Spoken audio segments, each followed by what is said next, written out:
একটা মেয়ে ধর্ষিতা হয়েছে, সেদিন ইসলাম দিয়ে যদি আইন কায়েম করা হয় 24 ঘন্টার আলটিমেটামে সব বিচার হয়ে যাবে, যখন ঠিক কিনা? আর কোন ধর্ষক বাংলার জন্য জন্মাতো না, চিল্লা বলো ঠিক কিনা? ইসলাম বলে চোরের হাত কেটে দাও, জেনা ব্যভিচার করলে ডেথ পেনাল্টি। সৌদি আরবে হেড অফ করে গলা কেটে ফেলে। বাংলাদেশেও যদি এটা করা যেত, খবর হয়ে যেত। আর কোন ধর্ষক বাংলার জন্য জন্মাতো না, চিল্লা বলো ঠিক কিনা? চুরি করলে হাত কাটো, কথাটা কার?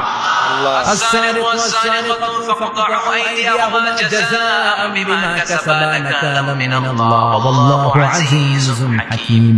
If anyone steals something very precious from the society, the government should cut down his right hand. দামি কিছু চুরি করলে এটা সাক্ষীর দ্বারা সাব্যস্ত হলে গভর্নমেন্টের উচিত তার ডান হাতটা এক কোপ মেরে কেটে দেয়া। কার কথা?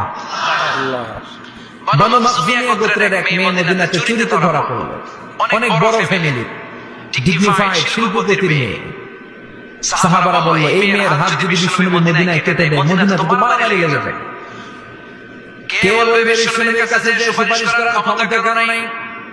বিশ্বনবীর পালক পুত্র উসামা বিন যায়েদ, যায়েদ ইবনে হারেসা, তার ছেলে উসামা পালক পুত্রের ছেলে, তাকে বিশ্বনবী বড্ড ভালোবাসতো। তার উপাধি হলো হুব্বু রাসূলিল্লাহ, বিশ্বনবীর ভালোবাসা। সবাই বলল, ওসামা আমরা যে বলতে পারবো না, তুই যে নবীরে সুপারিশ কর। ও নবী, যদিও চুরি করেছে মেয়েটা, সাব্যস্ত হয়েছে, কিন্তু আপনি মাফ করে দেন, হাত কেটে দিয়েন না। ওসামা যে বলে, নবী হাত কেটে দিয়েন না। বিশ্বনবীর চেহারাটা আগুনের গোলার মতো লাল হয়ে গেল।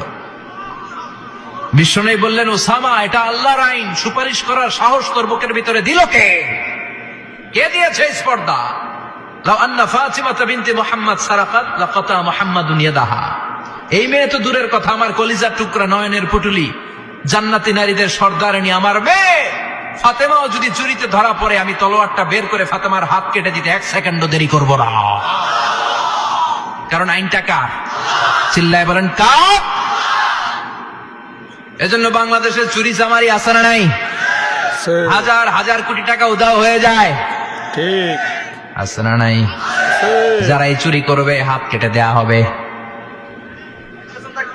বাইতুল মুকাররমের স্কয়ারের সামনে হাত কেটে দেয়া হবে।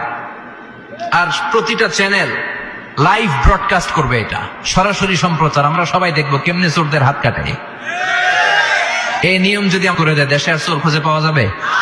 কথা কন না। তবে এই চোর লাউ চোর, ডাইল চোর, মুরগি চোর না, যারা হাজার কোটি টাকা মেরে দেয়। এক সিগনেচারে দেশের 10,000 কোটি টাকা নাই, চিল্লায় বলো ঠিক কিনা? এই চোরদের বিচার যদি করা যেত, তাহলে এই দেশে আর দুর্নীতি থাকতো